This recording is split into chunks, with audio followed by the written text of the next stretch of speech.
Hi, good afternoon. My name is Maria Pütz-Willems. I'm the editor-in-chief of Hospitality.com, and it's my pleasure to support Union Investment GERMANTECH for this event. And let's step into it right away. And it's also my pleasure to welcome Thorsten Purkus of Union Investment. Welcome, Thorsten. Please introduce yourself and tell us what you are doing and how you feel about this event. Actually, I'm quite excited to be part of this event today. So I'm with Union Investment. I'm relatively fresh with Union Investment, only a year now. So I'm supporting, I'm heading up the international asset management team for Union Investment.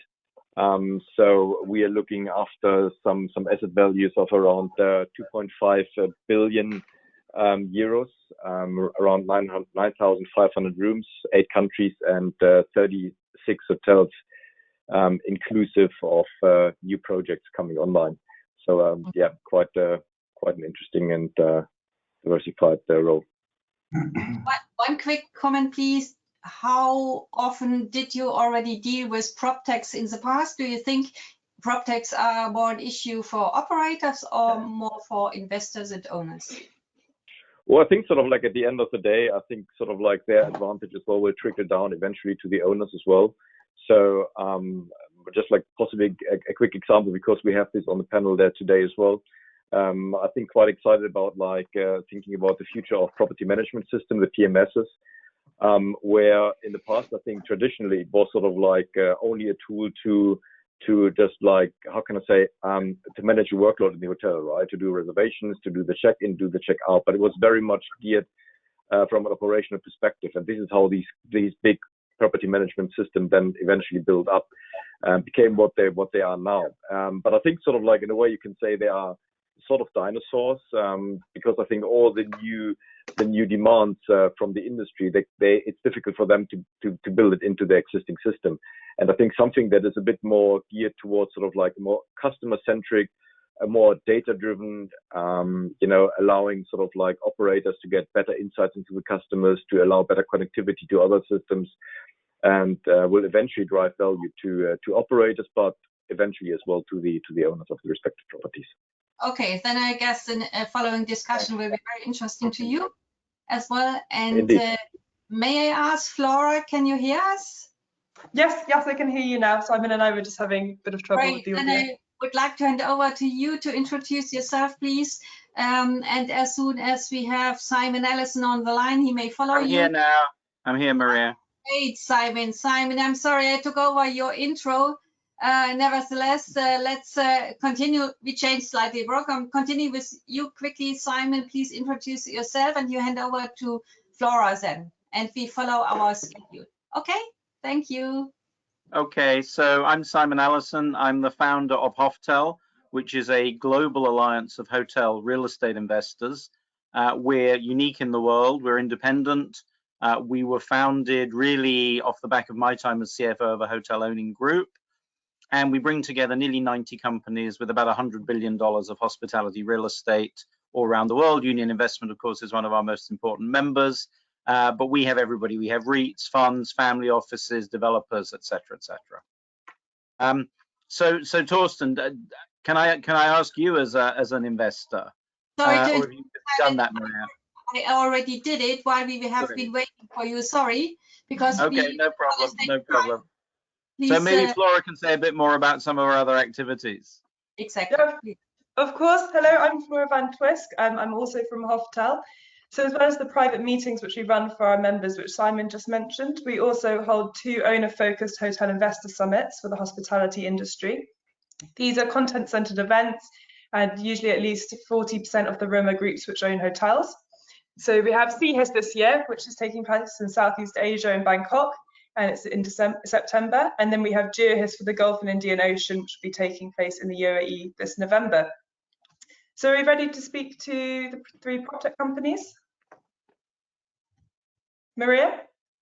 Yes, I suggest we hand over now to...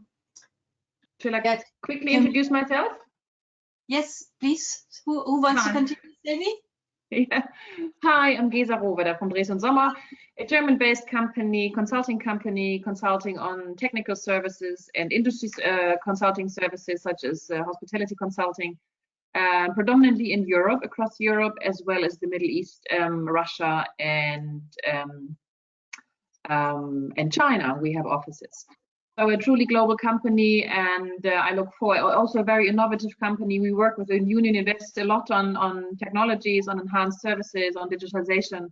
So I'm curious on today's session and the speeches of our nominees, and handing over to Sylvie. Okay, please, Sylvie. Hello, Maria. So I'm the founder, my name is Sylvie. I'm the founder of Ford Consulting, which I created now 10 years ago on the 1st of April, on the back of too many years in the hotel industry, in a capacity of sales, marketing, working for Hilton and other large operators. So, Okay. and Ford Consulting is an advisory firm located in London, and we focus on strategic, hands-on, tactical solutions to drive revenue, but with the aim of increasing profitability and asset value for owners. Okay, thank you, Sylvie. Sorry to interrupt, but time is running. I have to speed up. We have to speed up to give time to our PropTechs. So let's step right into it. Tina, you are the first expert for the first PropTech. Tina, very short introduction about you and KPMG, and then we address right away to Simon Trimborn of Limehone. Yeah, thank you, Maria. So very shortly, I'm heading KPMG's hospitality expertise in Germany. We are advising both hotel owners and also operators around the life cycle of hotel. And we also have a pretty big PropTech expertise where we are advising investors when they're investing or providing venture capital for PropTech companies. Okay, fine. Simon, are you ready to go for the first talk? Sure. Okay, great.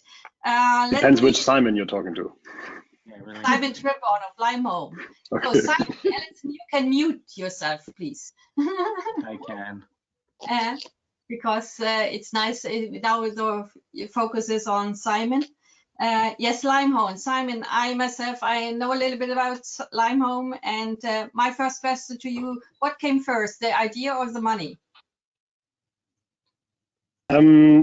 Actually, the money was already there because it is an investor that came up with the idea. So it was an investor looking for different opportunities in the real estate market, actually bringing new concept. So we were looking for concepts. So money first. Thank you. Keep your short answers now for the next questions, which are then asked by Tina, please. Thanks, Maria.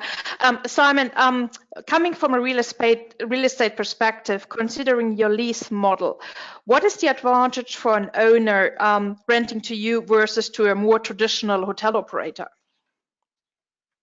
So I think we are offering different concepts. So on the one hand, we are furbishing our apartments differently. So we have 6 different categories of rooms we can offer. So it might be better fit to the property. The other thing is we start much earlier. So we already start with 300, 400 square meters in an object, go all the way up to 6,500, 7,000 square meters. We don't only do A cities. We do, in Germany, for example, more than 220 cities in which we are present. So we have a broader range. And what we always say, we are the spoon-ready solution to offering a serviced apartments. So we have a full-fledged service of architect, legal support, financial and contract support to actually get your property, wherever it is, to a serviced apartment. Therefore, I guess we're a little bit more versatile, and we're just as good as a hotel because we also offer dual brands with big hotels. Next question, Tina, please. Okay.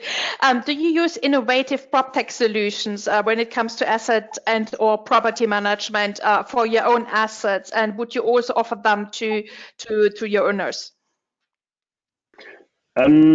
Yes. So I think we talk about more in detail later. We offer everything from sourcing. So what is an interesting property for us? What would we pay for it? What is the revenue we expect there? To the way online check-in, check-out, and so forth. But we also talk about M&A, revenue share models, and so forth with existing owners and operators. And we are more than happy to engage in discussions and already are in discussions on how we can use our technology to help them. Okay, one last question, Tina, because we are rushing. Okay, has your concept proven to be more resilient to external effects, such as the COVID-19 crisis, than more traditional concepts? So we feel obviously very sorry for what happens in the market, but we have an incredibly resilient product at the moment. We are above 60–70% occupation. Obviously there is ADR hits, but we have always said we are resilient, and we can incredibly prove that in the last weeks. What's the reason? The kitchenette? It's the different locations we have, over 40 locations, not only A cities. It's a different product. The kitchenettes, for example, we're offering it to more people, and it's decentralized and digital, so people don't have to interact that much with other people, and a combination of those. Thank you. Great. Thank you very much, Simon, for now. So I hand over to Flora and Gesa for the next session, for the next PropTech, please. Fantastic. Thank you very much, Maria and Tina. So next up, Gesa, Rohwedder, and I will be speaking with Ahmad, Shad from Inoloares. So first of all, digital and smart building management systems are of great value to hotel owners as well as operators to stimulate the value of the assets as well as the operational efficiency. What are the implications of Inoloares, what are the cost implications, both as an installation fee and also for the monthly service subscription per room? Also, most importantly, are you offering a guarantee or return of investment for the stakeholders? It's a very complex question. Could you do me a favor and repeat it in a shorter way for me? Of course. So what is the cost for the installation, and then also the monthly cost? And then also, are you offering a guarantee to the owners? Okay, so what we have is basically, so we have an installation fee or installation cost based on technology you would use in installation phase while you would set up a digital backbone in a room or doing room automation. So the costs are approximately 3,000 euros at the moment. And so we have right now no subscription model. It depends if the customer is looking for data or data analytics or predictive analytics. So therefore we are offering 2–3 different models for our customers who are looking into data mining. Just one about, so when you think of the 3,000 euro to implement our product, it's on top. It's usually you take an analog system or let's say another complex system which is not as digital as ours. So on the cost, we are not much higher when it comes to new buildings. Refurbishment depends on the degrees of refurbishment. From the monthly fee, you can say one model is something like 1,000 euro, around 5,000 data points. But it really depends on how deep you go into data, what you want to do with the data. Do you need some support, APIs, and so on. Okay, thank you. Great, thank you both. Question: in your hospitality box, in the description of the hospitality box, you're describing that the guest can adapt the room setting individually. Is this by the control panel, which you also provide, or is this by also an external device such as smartphone, where you can access the room settings? It is both, actually. In the beginning, we actually started with a digital panel or a device to control the room, because we realized that most of the hotels, they have different switches for the TV, for the light, for the curtains, for the AC. And we had the idea, or we said, okay, there could be an easy idea to integrate everything in one panel. So we designed one panel. We are able, and that's the reason, because of the panel, we designed the hospitality box, because we needed a digital backbone where we can connect everything holistically. And the other idea is to mirror this room controller on an iPad or on a phone, that the customer or the person who's staying in the room is able to steer or control the room by a phone, by any other external device. Okay, and would this device be something that is stationed in the hotel room, or could I also take that with me when I'm outside of my room and, you know, switch on the light whilst I'm sitting in the bar downstairs? Any device. You can use your own phone. You can you can have something like SuitePad or an iPad in a room. So you just need. We are able to mirror the functionality on a different device. Very good. Would you have sorry? One last question, please. Sorry.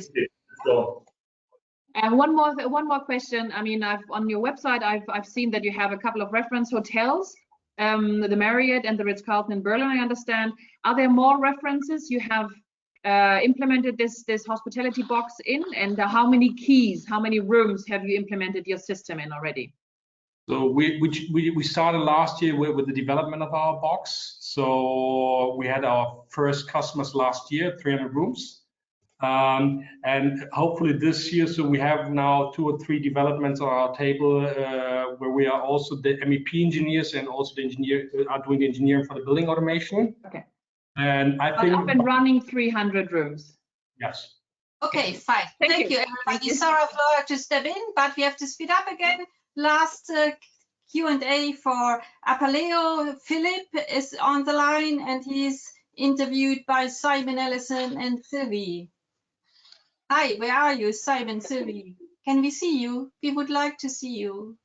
Yes. We're coming back. I'm going to leave Sylvie to lead on this. Sylvie, are you around? Hi, Philip. Yes, I am. I think it's technical problem with the camera. Oh, it's okay. We see you. Technology. That's it. Yes. Okay. Hi, Philip. My questions really relate about the successful emergence of cloud-based PMS solution. Of course, we know that provides a bespoke, flexible, very cost-effective solutions to owners and operators. Apollo, Muse, to name one of your competitors. How does Apollo positions itself in this competitive market to grow its market share? So as you explained already, cloud-based property management systems are now the way to go. They have proven their scalability and so forth. So that was, from our point of view, just an intermediary step. So we now moved from cloud-based to a real open platform approach, which is by far going beyond the competitors of cloud-based property management systems. We need to move away from that closed architecture to a full open platform model, which is fully driving towards connectivity of these innovative third-party applications that make the difference. And if you listened to the introduction from Thorsten, we need to move away from that monolithic dinosaur approach to an open platform connecting to the third-party applications. And this is how we position ourselves. I understand. So now in terms of, I'm familiar with the cloud solution in terms of managing transit business. How have you overcome the challenge about the group side of the business? Because, of course, not all hotels rely purely on transit. Yeah. So first of all, there is built-in group functionality in most of the cloud-based property management system, which is one side to cover this aspect.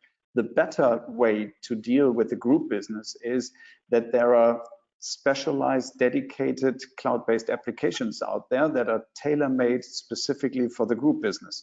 And they use our open interfaces to connect to the core operating system of the hotel, which is the property management system.